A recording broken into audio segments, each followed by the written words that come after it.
All right, the U.S. has leveled new sanctions on Russian elites and two banks as a first step in trying to prevent a Russian invasion of Ukraine.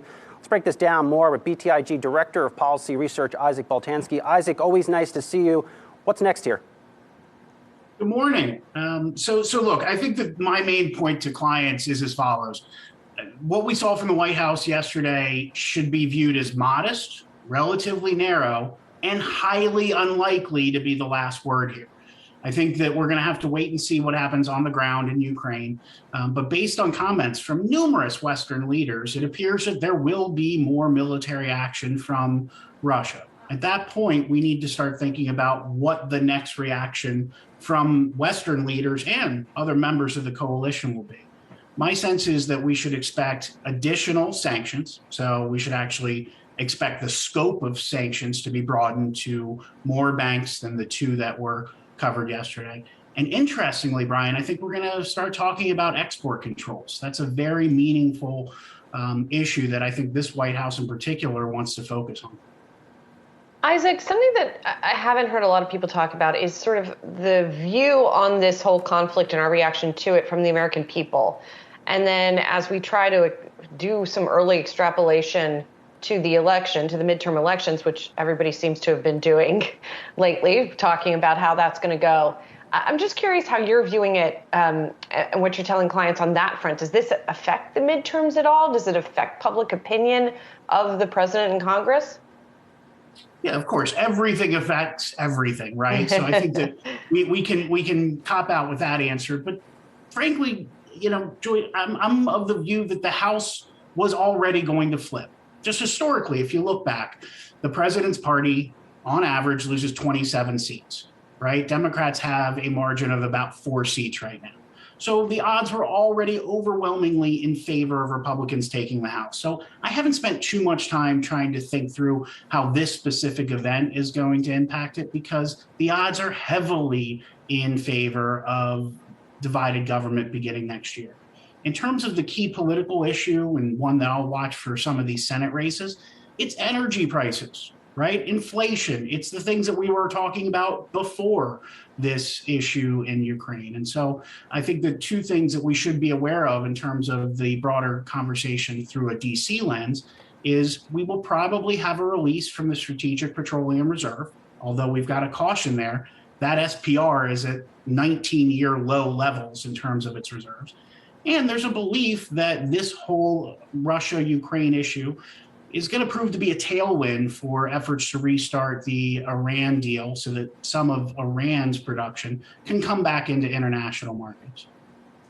Isaac, I want to go back quickly to what you mentioned at the top, export controls as a potential next move here. What does that mean, and what would it mean to the U.S. and Russia economies?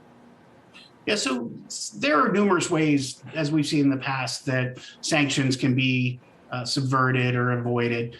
Export controls are a little bit different in that if you have buy-in from key nations, and it looks as though the White House does have some support from key nations on the tech side, and here I'm talking about Singapore, Taiwan, and Japan, then it is possible to slow or completely stop the flow of key inputs like semiconductors or computer chips or other items that are necessary for any high-tech economy as it grows. And so to me, that's where we're going to see this conversation continue over the next few weeks, because sanctions can really only do so much, but a targeted effort to implement export controls with buy-in from other countries can really curtail the flow of key products into Russia, which is going to exacerbate some of the economic problems that it's already facing the country. Right, and there's a lot of chatter this morning that Putin has improved the ability to withstand sanctions, but what you're describing is perhaps less easily withstood. All of this having upward pressure, causing upward pressure on prices. And we've talked to some people over the past few days who have said, as if the Fed wasn't sort of in a tight enough spot, this perhaps makes it even more challenging for them.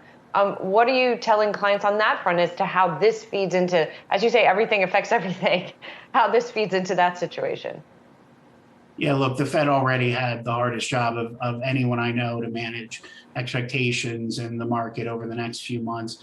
My sense has been that we're unlikely to see the 7, 8+ rate hikes that some have suggested. I think that ultimately the Fed will move on a more measured pace. But of course, this is going to impact the policy discussion, which is why I am particularly interested in seeing if things like tapping the SPR again, or the potential for a RAND deal that releases new supply onto the market will actually have an impact on prices.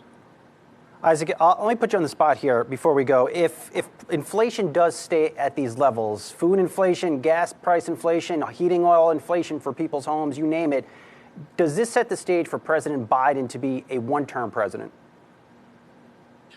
Yeah, look, I think there's a belief among some in DC that President Biden isn't going to run for a second term anyway, right? So I think that we can that needs to be part of our consideration. But I will tell you that inflation is going to be the #1 word that you hear on the campaign trail, especially for some of these Senate races. And what we can have confidence in is that inflation as a theme is going to be something that at minimum is going to give Republicans control of the House with a wide margin and makes them the slight favorites at this moment to take the Senate as well. All right, BTIG Director of Policy Research, Isaac Boltansky, always good to see you. Have a good rest of the week.